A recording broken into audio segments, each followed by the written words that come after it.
کیا ہے لوگوں، شاید اس میدان میں آج کے بعد ہم دوبارہ تم سے نہ مل سکیں، ہو سکتا ہے کہ یہ میرا آخری اجتماع ہو، اس کے بعد اس میدان میں ہم آئندہ نہ مل سکیں، یعنی ہم اللہ کو پیارے ہو جائیں۔ یہ اشارہ تھا کہ یہ میری زندگی کا آخری خطبہ ہے، اس کے بعد اس میدان میں ہم دوبارہ جمع نہیں ہوں گے۔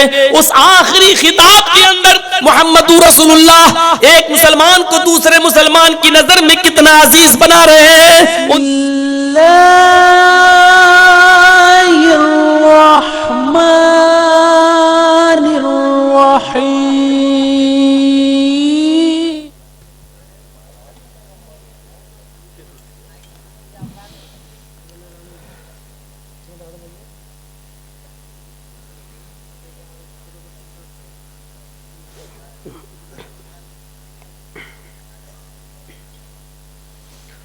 السلام علیکم ورحمۃ اللہ وبرکاتہ۔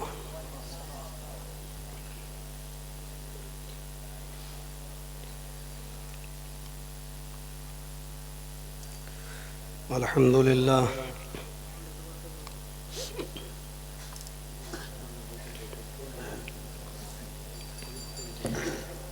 الحمد للہ نحمده ونستعینه ونستغفره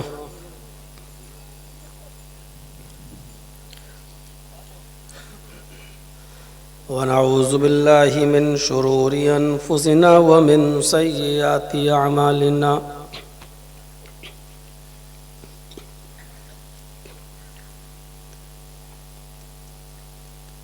من يهده الله فلا مضل له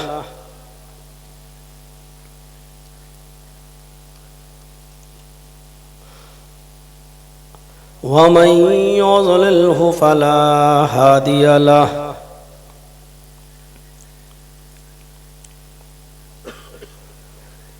وأشهد أن لا إله إلا الله وحده لا شريك له، وأشهد أن محمدًا عبده ورسوله، أما بعد فإن خير الحديث كتاب الله، وخير الهدي هدي محمد صلى الله عليه وسلم،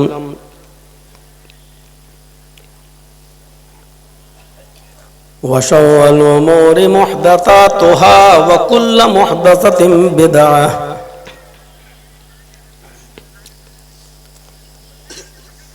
وكل بدعة ضلالة، وكل ضلالة في النار۔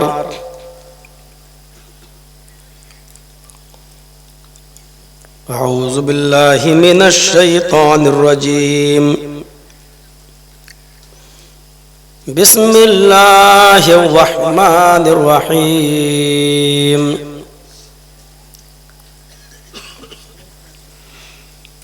یا ایہا الذین آمنوا ادخلوا فی السلم کافہ،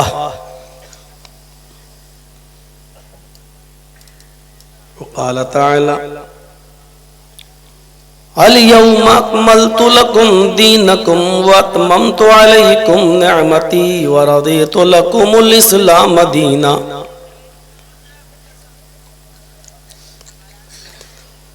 رب اشرح لی صدری ویسر لی امری واحلل عقدۃ من لسانی یفقہوا قولی۔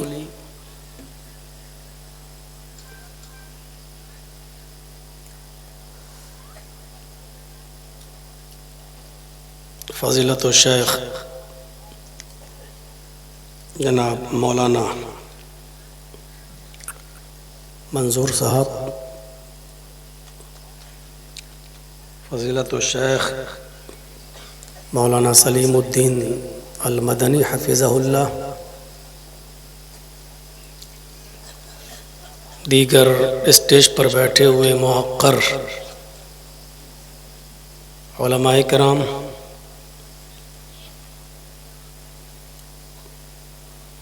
نارائن پور کلیا چک مالدہ اور اس کے اطراف و اکناف سے تشریف لائے ہوئے محترم سامعین حضرات،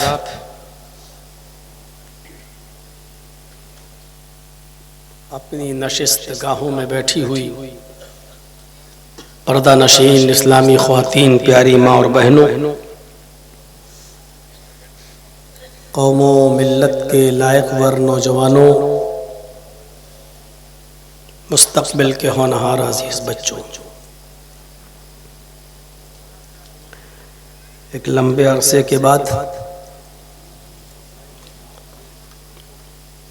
آپ کے اس دیار میں آنے کا موقع مل رہا ہے۔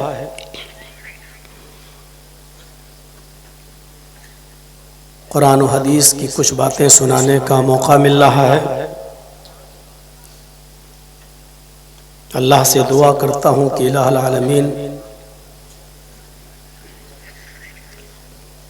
ہم کہنے والوں کو بھی اور سننے والوں کو بھی عمل کی پوری توفیق عطا فرما۔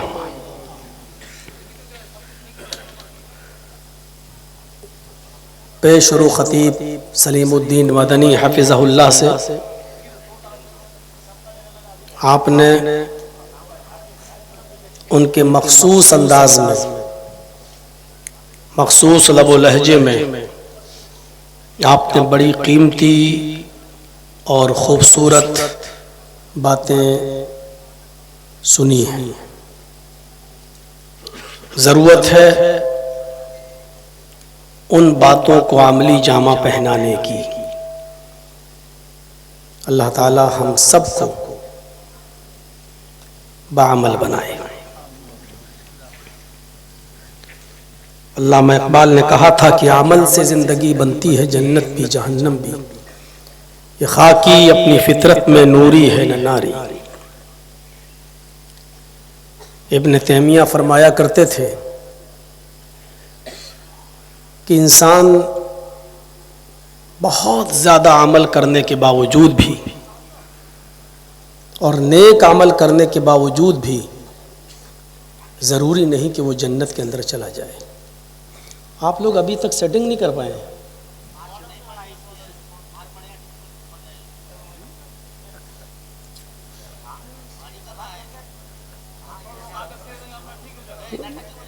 نیچا کریے سب، پتہ نہیں کیا ہے۔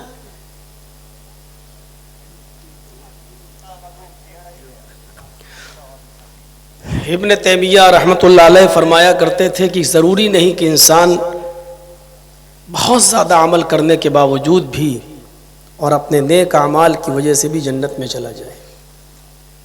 ایک جگہ انہوں نے لکھا ہے کہ انسان اللہ رب العالمین سے یہ دعا کرتا رہا کرے کہ اے اللہ، جب تک تو ہمیں زندہ رکھ، اسلام پر زندہ رکھنا۔ لیکن اتنی دعا کافی نہیں ہے، اس کو آگے یہ بھی کہنا چاہیے کہ جب بھی اس کا خاتمہ ہو تو ایمان پر ہو۔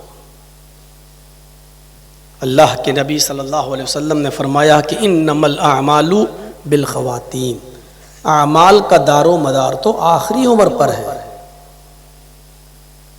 بخاری شریف کے اندر اس صحابی کا ایک واقعہ آج بھی موجود ہے جو بڑی بہادری کے ساتھ لڑ رہے تھے۔ جنگ احد کے اندر حدیث کی کتاب تو یہ بھی کہتی ہے کہ سب سے پہلا تیر انہوں نے ہی چلایا، کافروں میں وہی گھسے، صفوں کو کافروں کی انہوں نے ہی چیر دیا، بہت بہادری سے لڑے۔ ایک صحابی نے کہا اللہ کے رسول دیکھو کتنی اچھی طریقے سے یہ لڑ رہے ہیں، کتنی بہادری سے جنگ کر رہے ہیں، ان کے لیے تو خوشخبری ہے، یہ تو جنتی ہیں۔ کتنی ہمت سے اکیلا آدمی صفوں کو چیرتے ہوئے آگے بڑھتا جا رہا ہے۔ اللہ کے نبی نے کہا کہ ہاں لیکن ہے تو جہنمی۔ اس جملے پر غور کیجیے۔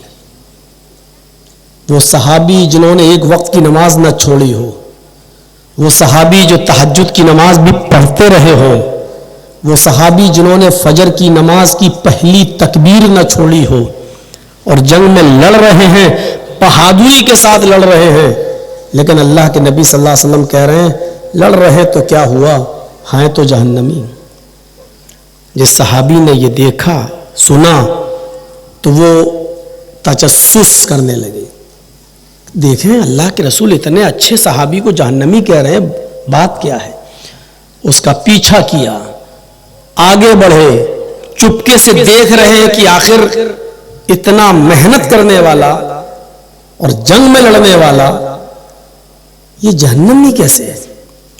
کیا دیکھتے ہیں کہ تھوڑی دیر کے بعد یہ زخموں سے چور ہو گئے, تیر لگے ہوئے ہیں ان کے سینے میں, زخمی پڑے ہیں, اور جب زخموں کی تکلیف برداشت نہیں کر سکے, اس کا درد برداشت نہیں کر سکے, تو انہوں نے تلوار کو زمین پہ گاڑا اور اپنا سینہ اس تلوار کے اوپر رکھ کر اپنا وزن اس کے اوپر ڈال کر خودکشی کر لی. یہ صحابی جب اپنی آنکھ سے دیکھتے ہیں کہ اس صحابی نے خودکشی کر لی تو لوٹ کر اللہ کے نبی کے پاس آئے اور کہا کہ اشہد ان لا الہ الا اللہ واشہد ان محمدًا عبدہ ورسولہ. بخاری شریف کی حدیث کے الفاظ.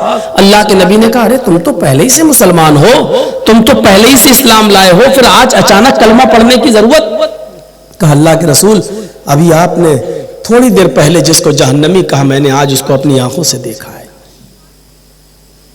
زندگی بھر نیک عمل کرنے والے, زندگی بھر نماز پڑھنے والا, زندگی بھر تہجد پڑھنے والا, زندگی بھر فجر کی نماز باجماعت پڑھنے والا, جہاد میں آگے آگے رہنے والا, لیکن آخری عمل ایسا کر گیا جو درد و تکلیف برداشت نہ کر سکا اور اپنی تلوار سے اپنے سینے کو رکھ کر سینے کا بوجھ ڈال کر خودکشی کر لیتا ہے اور مر جاتا ہے. اللہ کے نبی صلی اللہ علیہ وسلم کہتے ہیں ہے تو جہنمی. یہاں سے آپ اندازہ لگائیے کہ زندگی بھر عمل کرنے کے باوجود کوئی ضروری نہیں کہ ہم اور آپ جنت میں چلے جائیں, پتہ نہیں آخری عمل ہمارا کون سا ہو. انما الاعمال بالخواتیم, آخری عمر پر ہوتا ہے دار و مدار, آخری عمل پر. اسی لیے جب کہو کہ اللہ ہم میں اسلام پر زندہ رکھے تو یہ بھی کہو کہ اللہ ہمارا خاتمہ ایمان پر فرمائے, مرتے وقت ہماری زبان سے لا الہ الا اللہ نکلتا ہو. اللہ تعالیٰ نے قرآن میں فرمایا کہ یا ایھا الذین آمنوا ادخلوا فی السلم کافہ, اے ایمانو والو تم اسلام کے اندر پورے کے پورے داخل ہو جاؤ. ہر مسلمان کو غور کرنا چاہیے کہ وہ اسلام کے اندر کتنا داخل ہے, کیا وہ پورا پورا ہے, کتنے پرسنٹ ہے. پورے کے پورے داخل ہونے کا مطلب یہ ہے کہ دنیا کی ساری چیزوں میں سب سے زیادہ محبوب چیز اس کی نظر میں اسلام ہو.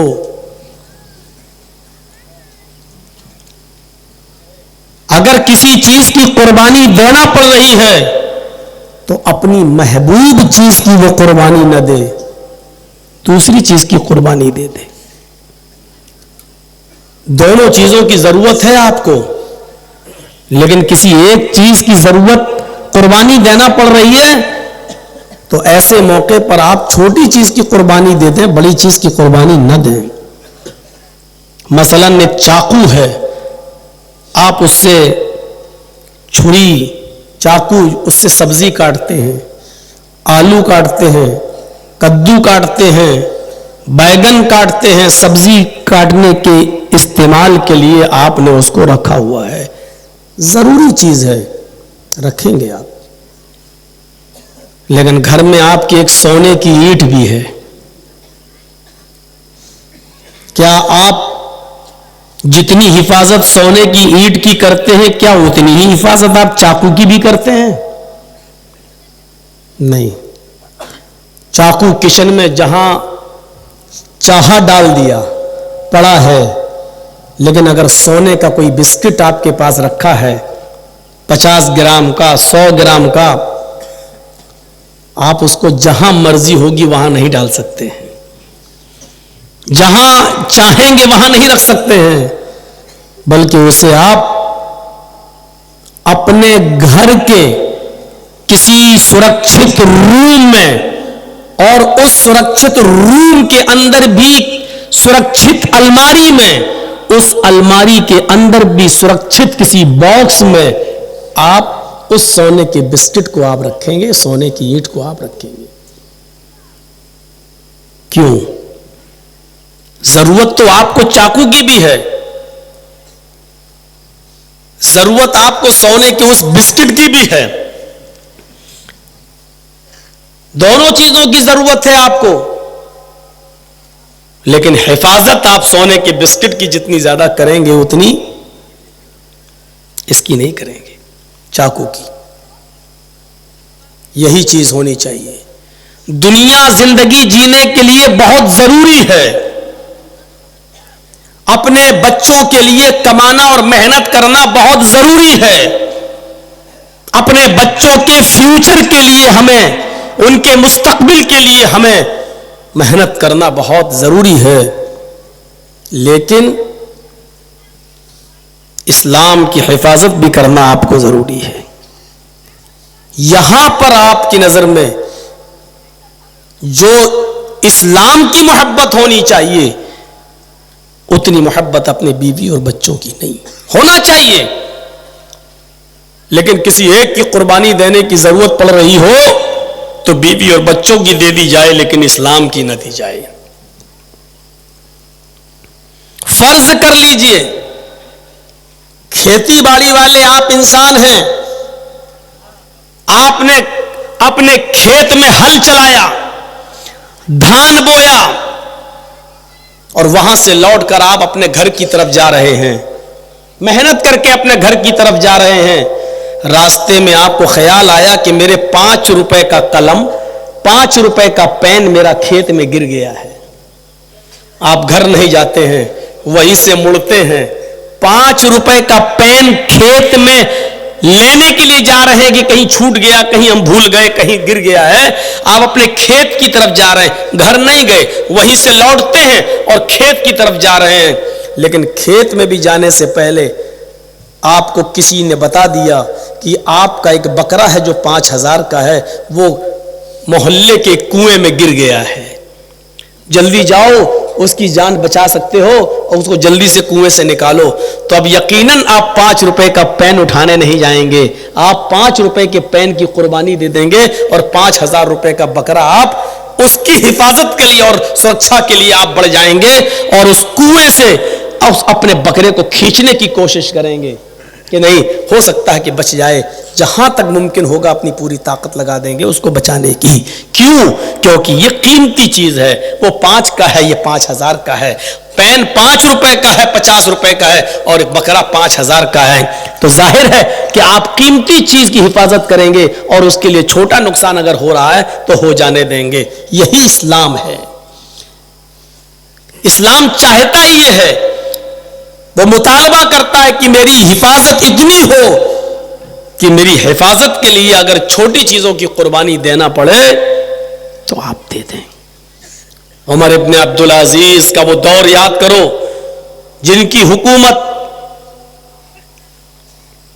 فرانس اور جاپان سب کو شامل تھی، پورے سندھ کے علاقے کو گھیرے ہوئے تھی.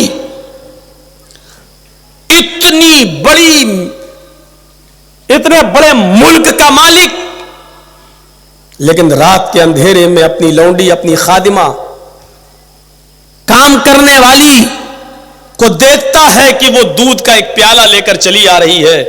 پوچھا کہ یہ کیا ہے؟ کہا دودھ ہے. کہاں سے لائی ہو؟ بیت المال سے لائی ہوں. کس کے لیے لائی ہو؟ آپ کی بیوی، اپنی مالکن کے لیے لائی ہوں. 5-6 دن سے اس نے کچھ کھایا نہیں ہے، پیٹ میں حمل ہے، بچہ ہے. جب تک ماں کچھ کھائے گی نہیں بچہ زندہ کیسے رہے گا؟ اگر اس کو کچھ ملے گا نہیں تو بچہ مر جائے گا. عمر ابن عبدالعزیز نے وہ دودھ کا پیالہ چھین لیا. ان کی بیوی کہتی ہے میرے پیارے شوہر، میرا خیال مت کیجئے، کم سے کم اس بچے کا جو میرے پیٹ میں پل رہا ہے اس بچے کا خیال کر لیجئے. عمر ابن عبدالعزیز نے کہا نہیں، یہ دودھ میرا نہیں ہے،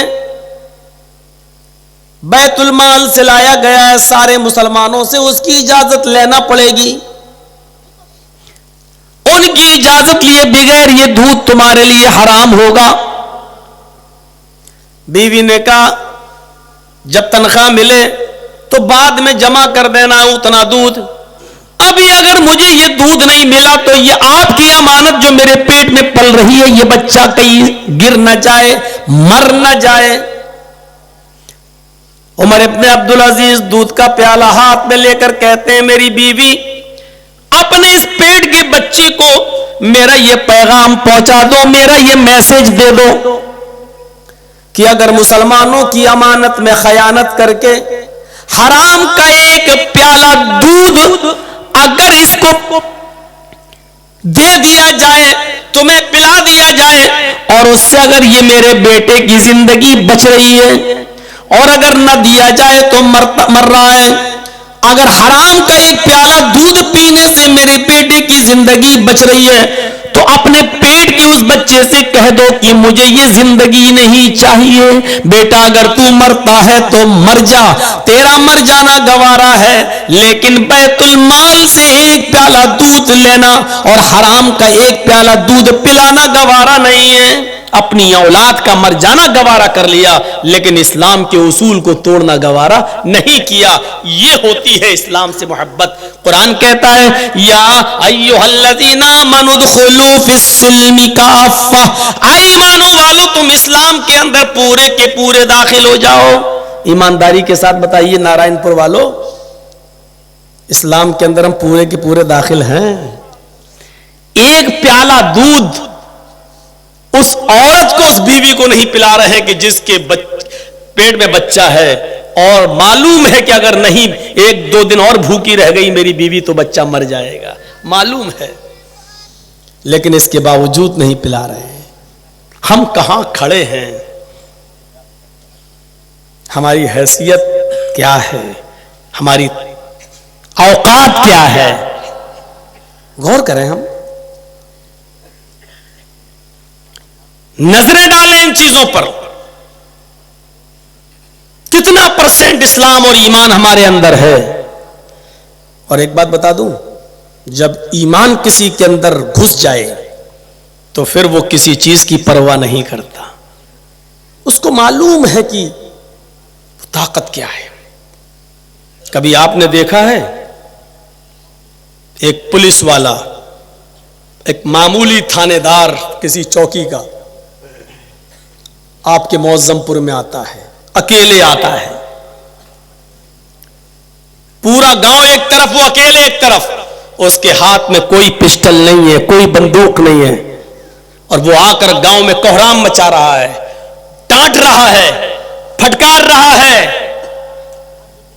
الٹا سیدھا بھی بول رہا ہے، جبکہ وہ اکیلا ہے اور ہم بھیگی بلی بن کر اس کی ڈانٹ اور پھٹکار کو سن رہے ہیں۔ وہ نہتا ہے لیکن پھر بھی ہم سن رہے ہیں۔ کبھی آپ نے یہ سوچا ہے کہ وہ اکیلا تھانے دار پورے محلے پر اپنی تھانے داری کیوں چلا رہا ہے؟ پورے گاؤں پر بھاری کیوں ہے؟ کیوں وہ سب کو للکار رہا ہے؟ کیوں اکیلا وہ سب کے اوپر بھاری ہے؟ اس کو پورے گاؤں کا ڈر کیوں نہیں لگ رہا ہے؟ کیونکہ اس تھانے دار کو معلوم ہے کہ وہ سرکاری ڈیوٹی پر ہے اور اس کے پاس سرکار کی طاقت ہے۔ اس سرکاری طاقت نے اس کو اتنا طاقتور بنا دیا کہ وہ اکیلے تنہا ہو کر پورے گاؤں سے لڑ رہا ہے، پورے گاؤں کو ڈانٹ رہا ہے، پورے گاؤں کو پھٹکار رہا ہے۔ ایک مومن کے اندر جب اللہ کا ایمان، ایک مسلمان کے اندر جب اللہ کا نازل کیا ہوا اسلام گھس جاتا ہے، جب پیوست ہو جاتا ہے، تو پھر وہ بھی کسی کی پرواہ نہیں کرتا، وہ بھی کسی کی فکر نہیں کرتا، اس کو سوائے جنت کی اور کوئی چیز نہیں دکھائی دیتی ہے، وہ صرف اللہ سے ڈرتا ہے، اس کے علاوہ پھر وہ کسی کے سامنے جھکنے کے لیے تیار نہیں ہوتا ہے۔ اس کو معلوم ہے کہ یہ دنیا کی طاقت کمزور ہے، میرے اوپر جس کا ہاتھ ہے وہ بہت طاقتور ہے۔ غزوہ ذات الرقا جو سن 4 ہجری کے اندر وجود میں آئی، اللہ کے نبی صلی اللہ علیہ وسلم ایک درخت کے نیچے آرام کر رہے ہیں، سارے صحابہ سو رہے ہیں, اللہ کے نبی کی تلوار ایک پیڑ سے لٹکی ہوئی ہے.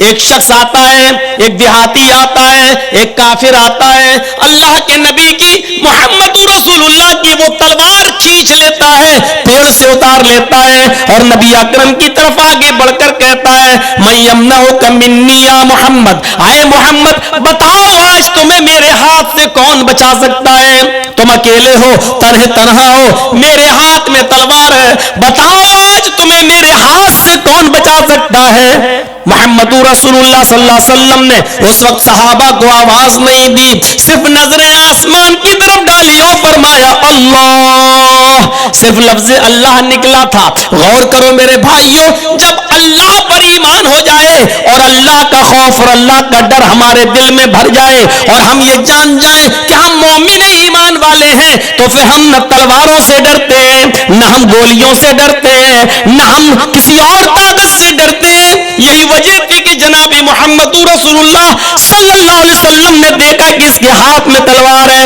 میرے قریب بھی آ چکا ہے, لیکن اس کے باوجود خوف و ہراس نہیں ہے, دہشت نہیں ہے, ڈر نہیں ہے. چیخ کر کہتے ہیں اللہ. لفظ اللہ نکلا, اس کے ہاتھ کانپ گئے, لرز گیا.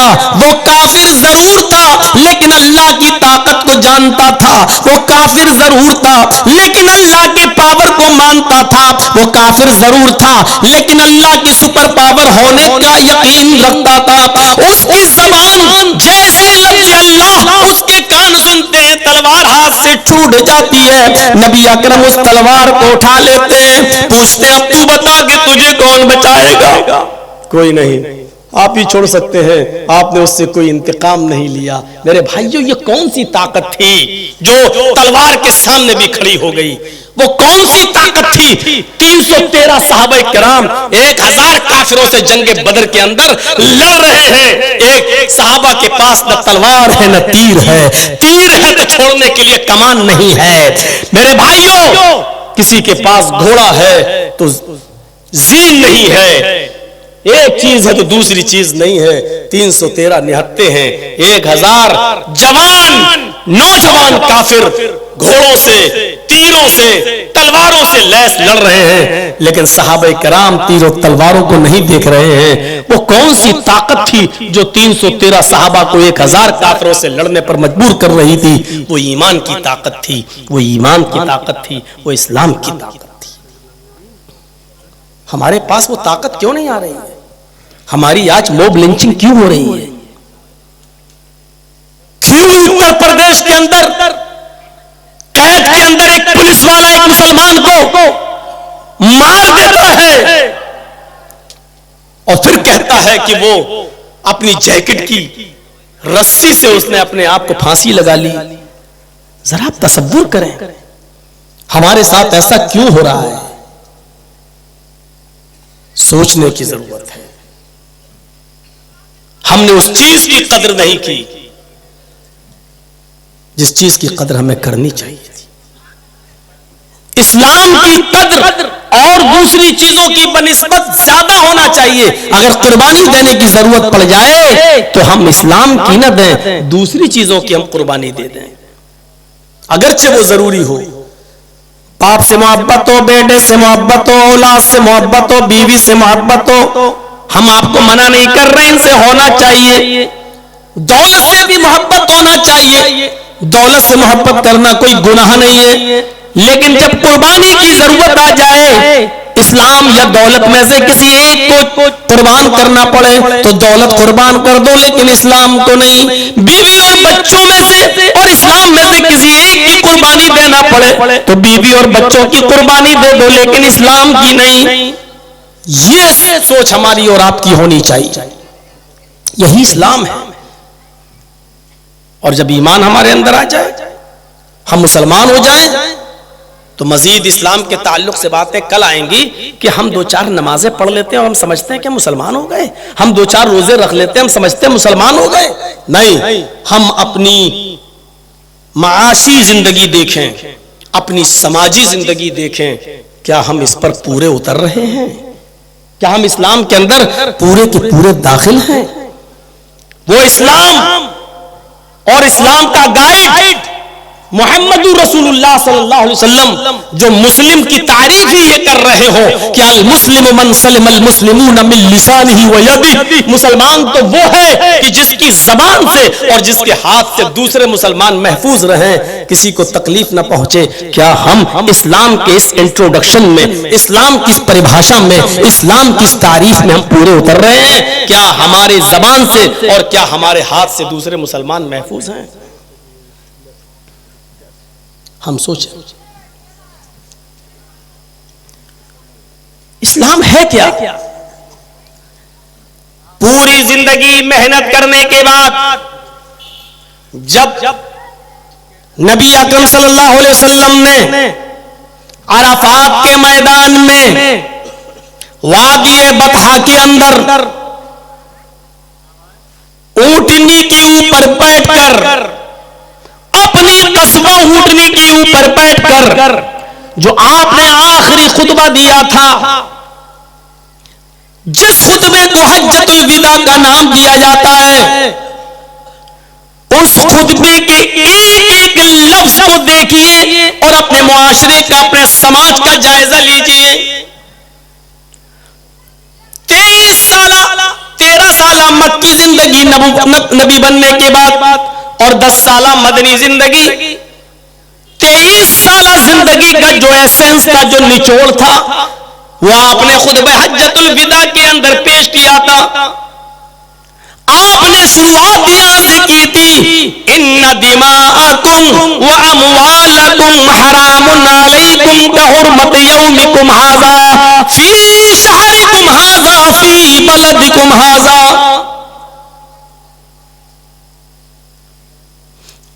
الا کل شیء من امر الجاہلیۃ تحت قدمی موزون ودماء الجاہلیۃ موضوعۃ۔ ایک ایک لفظ پر غور کیجئے، یہ 23 سالہ زندگی کا نچوڑ تھا جو آپ پیش کر رہے ہیں، اور شروعات آپ کہاں سے کر رہے ہیں؟ اے حاضرین، 1,44,000 کے مجمع میں آپ بول رہے ہیں کہ لوگوں سنو، ان دماءکم و اموالکم، تمہارا خون اور تمہارے مال و دولت، تمہارا مال ایک دوسرے پر ویسے ہی حرام ہے اور قابل احترام ہے کا حرمت یومکم ھذا، جیسے آج یہ 9 تاریخ کا دن عرفہ کا میدان اور اس کی یہ 9 تاریخ قابل احترام ہے، یہ مہینہ قابل احترام ہے، یہ مکہ شہر قابل احترام ہے۔ جتنی تم آج اس 9 تاریخ کا احترام کرتے ہو، جتنا تم اس مکہ شہر کی عزت کرتے ہو، جتنا تم اس مہینے کی عزت کرتے ہو، اس سے بھی بڑھ کر تمہیں ایک مسلمان کو دوسرے مسلمان کے خون اور اس کے مال کا احترام بھی کرنا چاہیے۔ جب چاہا گاجر و مولی کی طرح جس کو مارنا چاہا مار دیا، جس کو کاٹنا چاہا کاٹ دیا، اور جب چاہا جس کے مال و دولت کو ناجائز طریقے سے تم نے قبضہ کر لیا یا اس کو ناجائز طریقے سے تم نے حاصل کر لیا۔ نہیں، آپ نے 23 سال محنت کرنے کے بعد، 13 سال مکی زندگی اور 10 سال مدینے کے اندر، اس کے بعد آپ نے فرمایا کیا اے لوگوں، شاید اس میدان میں آج کے بعد ہم دوبارہ تم سے نہ مل سکیں، ہو سکتا ہے کہ یہ میرا آخری اجتماع ہو، اس کے بعد اس میدان میں ہم آئندہ نہ مل سکیں، یعنی ہم اللہ کو پیارے ہو جائیں۔ یہ اشارہ تھا کہ یہ میری زندگی کا آخری خطبہ ہے، اس کے بعد اس میدان میں ہم دوبارہ جمع نہیں ہوں گے۔ اس آخری خطاب کے اندر محمد رسول اللہ ایک مسلمان کو دوسرے مسلمان کی نظر میں کتنا عزیز بنا رہے ہیں۔ ان جملوں کو سنو، ان دماءکم و اموالکم، ان 2 چیزوں سے شروعات کر رہے ہیں کہ مسلمان کا خون تمہارے اوپر حرام ہے اور مسلمان کا مال ناجائز طریقے سے تمہارے اوپر حرام ہے۔ پھر آپ نے فرمایا لوگوں سنو، الا کل شیء من امر الجاہلیہ، جاہلیت کے جتنے بھی کام تھے وہ سب آج ہم اپنے پیروں سے روند رہے ہیں، تحت قدمی موزون، اب جاہلیت کا کوئی بھی کام اسلام آ جانے کے بعد نہیں چلے گا. جاہلیت کے سارے کاموں کو میں اپنے پیروں سے کچل رہا ہوں. پھر آپ نے فرمایا وَدِمَاءُ الْجَاهِلِيَّةِ موضوعاتٌ، جاہلیت کے خون کو بھی ہم اپنے پیروں سے روند رہے ہیں. اب سے پہلے تم نے جو خون کیے ایک دوسرے کے خون کو معاف کر دیں، کوئی بدلہ نہیں لے. آج کے بعد کوئی انتقام نہیں لیا جائے گا. تم نے ان کو مارا، انہوں نے ان کو مارا، ختم. آج کے بعد کوئی، سب کو میں نے اپنے پیروں سے روندا. پھر آپ نے پہل کی. لوگ کہہ سکتے تھے واہ صاحب ہمارے بیٹے کو مارا گیا، میں اپنے بیٹے کا بدلہ نہ لوں. تو اللہ کے رسول نے اس کی شروعات کی اپنے خاندان سے. آپ نے فرمایا سنو، ان اول دم ازو من دمائنا دم ابن ربیعہ بن الحارث. ربیعہ بن الحارث کان مسترضعا فی بنی سعد. سب سے پہلا خون میں ربیعہ ابن عبد الحارث کا اپنے پیروں سے روند رہا ہوں. اس خون کو معاف کر رہا ہوں. وہ چھوٹا سا بچہ ربیعہ ابن عبد الحارث جو بنو سعد قبیلے کے اندر دودھ پیتا تھا، کان مسترضعا فی بنی سعد، جو بنو سعد میں دودھ پیتا تھا. فقتلتہ حذیل، قبیلے حذیل کے لوگوں نے اس کو مار ڈالا تھا. میرے خاندان کا بچہ تھا، میرے خاندان کا تھا. چاہتا تو ابھی میں انتقام اور بدلہ لے سکتا، لیکن نہیں، میں اس بچے کے خون کو معاف کر رہا ہوں. حذیل نے قتل کیا تھا، میں اس کو معاف کر رہا ہوں. میں شروعات کر رہا ہوں. سارے جاہلیت کے خون کو میں اپنے پیروں سے روند رہا ہوں. آج کے بعد کوئی کسی کا خون نہیں کرے گا. آپ نے سب سے پہلے شروعات اپنے خاندان سے کی. پھر آپ نے کہا وَرِبَ الْجَاهِلِيَّةِ مَوْزُونَ، سود اور بیاض کو بھی اپنے پیروں سے میں روند رہا ہوں. زمانے جاہلیت میں جتنا سودی کاروبار ہوتا تھا یہ سب پیروں سے میں روند رہا ہوں. اور سب سے پہلا سود میں اپنے چچا عباس ابن عبد المطلب کا.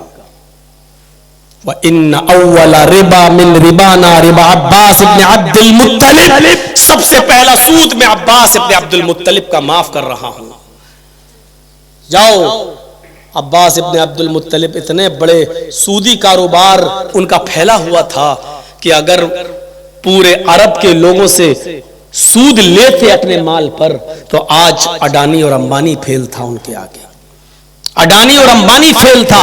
اتنی دولت عباس ابن عبد المطلب کے پاس آ جاتی اگر وہ سود لیتے. لیکن اللہ کے رسول نے کہا اس سود کو میں رائگا کر رہا ہوں، نہیں لینا ہے. جو مول رقم ہے وہ دے دو، سود چھوڑ دو. اور آج کے بعد کوئی سود نہیں. فَإِنَّهُ مَوْزُونٌ كُلُّهُ، سب کچھ میں نے اپنے پیروں سے رون دیا ہے، برباد بیکار کر دیا. نہیں، آج کے بعد سود کی کوئی حیثیت نہیں. یاد رکھنا، خون، مال، سود. اور چوتھی چیز پھر اللہ کے نبی نے کیا فرمایا؟ فَاتَّقُوا اللَّهَ فِي النِّسَاءِ. یہ 23 سال کی محنت کا نچوڑ ہے. پورا اسلام آپ پیش کر رہے ہیں آخری خطبے میں. اللہ سے ڈرنا عورتوں کے سلسلے میں، عورتوں کے بارے میں تم اللہ سے ڈرتے رہنا. فَإِنَّكُمْ أَخَذْتُمُوهُنَّ بِأَمَانِ اللَّهِ وَاسْتَحْلَلْتُمْ فُرُوجَهُنَّ بِكَلِمَةِ اللَّهِ. لوگوں، تم نے میری بندیوں کو، ان عورتوں کو اللہ کی امان میں لیا ہے، اللہ کی امان میں لیا ہے. وَاسْتَحْلَلْتُمْ فُرُوجَهُنَّ بِكَلِمَةِ اللَّهِ، تم نے ان کی شرمگاہوں کو اپنے اوپر اللہ کے کلمے کے ذریعے حلال کیا ہے. اللہ کے کلمے کے ذریعے ان کی شرمگاہ تمہارے لیے حلال ہوئی ہے. وہ اللہ کی امانت ہے، اللہ کی امانت میں تم نے ان کو لیا ہے. فَإِنَّكُمْ أَخَذْتُمُوهُنَّ بِأَمَانِ اللَّهِ، اللہ کی امان میں تم نے ان کو لیا ہے.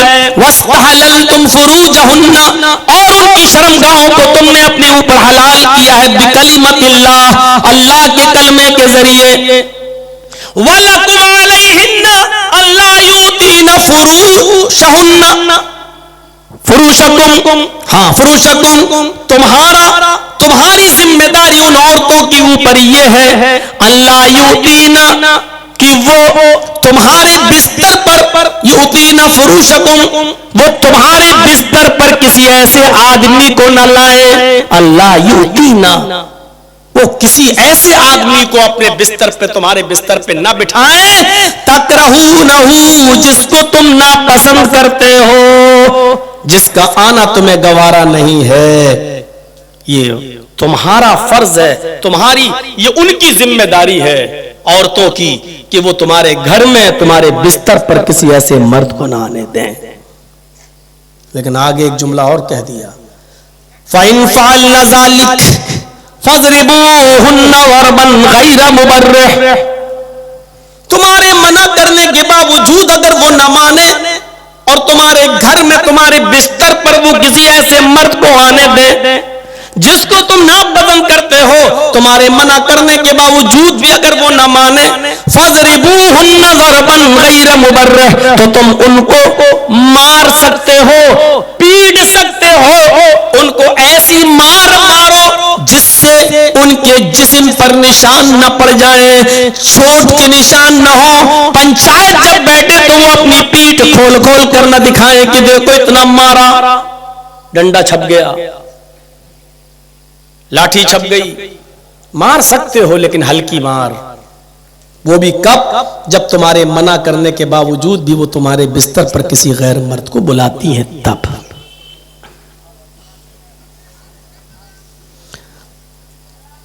وَلَهُنَّ عَلَيْكُمْ اور تمہارے اوپر ذمہ داری یہ ہے ان کی رزقهن وکسوتهن بالمعروف جو تم کھاؤ وہ ان کو کھلانا جو تم پہنو وہ ان کو پہنانا ان کے کھانے اور پہننے میں کوئی تکلیف نہیں ہونی چاہیے بالمعروف کہہ کر یہ بھی کلیئر کر دیا تاکہ عورتیں ناجائز فائدہ نہ اٹھائیں بالمعروف سماج کے دستور کے مطابق اگر سماج میں ساڑی چلتی ہے تو وہ فلمی دنیا کے پوشاک نہ مانگیں اگر سماج میں 250-300 روپے کی ساڑی پہننے کا رواج ہے تو وہ 10-15 ہزار کا سوٹ نہ مانگے ان کے کھانے اور پینے کی ذمہ داری اگر دال چاول سماج میں آپ کے گاؤں میں کھایا جاتا ہے تو وہ بریانی نہ مانگے جو سماج میں جس چیز کا چلن ہے اس کے مطابق روزی رزق کھانا اور کپڑا دینا یہ تمہاری ذمہ داری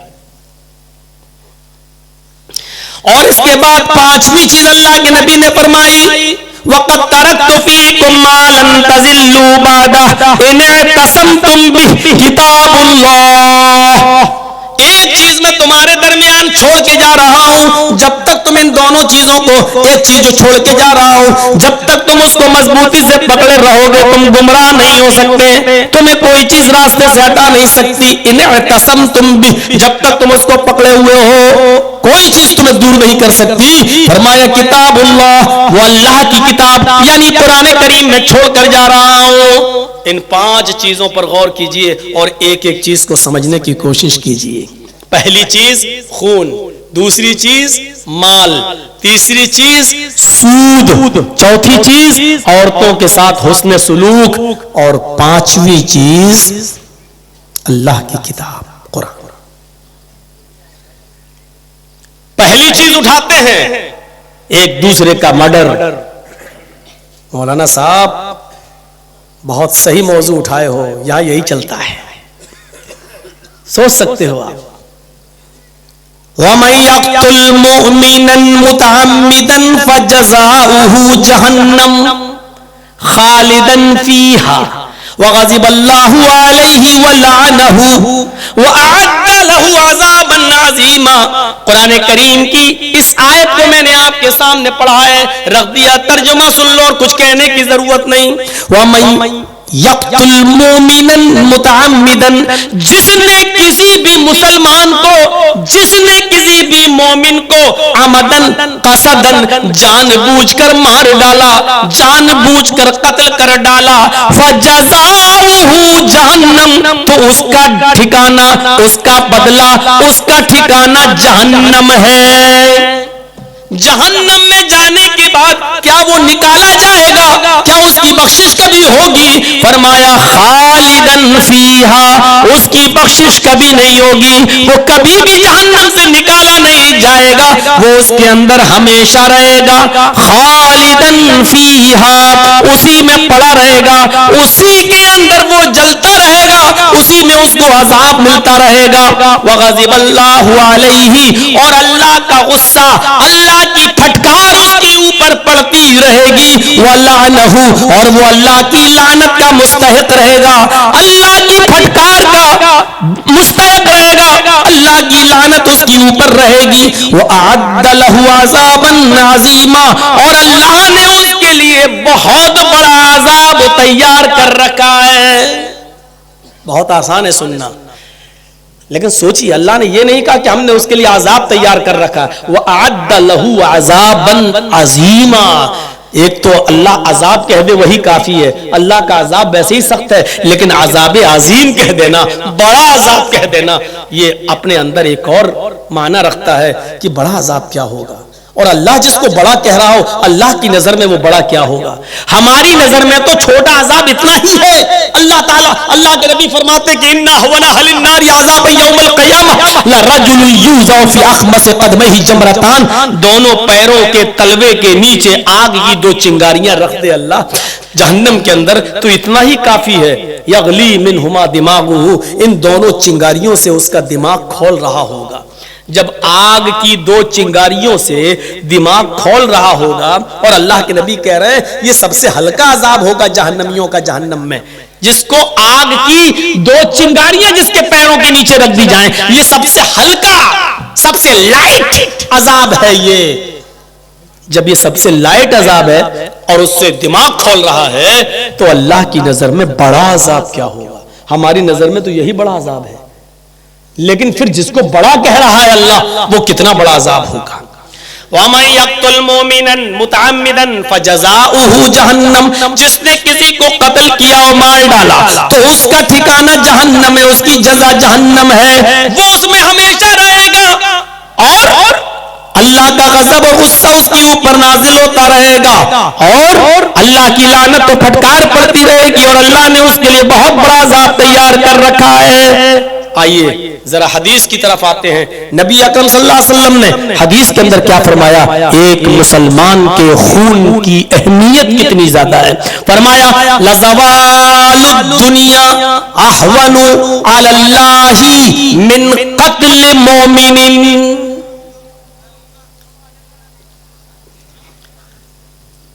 ایک مسلمان کو ناحق قتل کر دیا جاتا ہے، اللہ کی نظر میں یہ اتنا زیادہ بڑا کام ہو گیا ہے۔ کسی نے اگر ایک مسلمان کو قتل کر دیا بغیر حق کے، بغیر غلطی کے اگر مار ڈالا، تو اللہ کی نظر میں اتنا بڑا ہے کہ لزوال الدنیا احون علی اللہ، پوری دنیا اگر مٹ جاتی، پوری دنیا ختم ہو جاتی، تو اللہ کو اس کی اتنی پرواہ نہ ہوتی۔ اللہ کے نزدیک یہ آسان تھا کہ پوری دنیا برباد ہو جائے، پوری دنیا کے لوگ مر جائیں، لیکن ایک بے قصور کو کیوں مارا گیا؟ یہ اس سے بھی زیادہ سخت ہے اللہ کی نظر میں۔ وہ پوری دنیا کو برباد ہوتا دیکھنا گوارا کر لے گا، لیکن ناحق کسی مومن کا، کسی مسلمان کا قتل اس کو برداشت نہیں۔ یہ حدیث ہمیں کیا بتا رہی ہے؟ ایک مسلمان کا مقام اور ایک مسلمان کا درجہ اللہ کی نظر میں کیا ہے، اس کو اگر سمجھنا ہے تو آئیے اس حدیث سے سمجھیں۔ لو ان اہل السماء والارض اشترکوا فی دم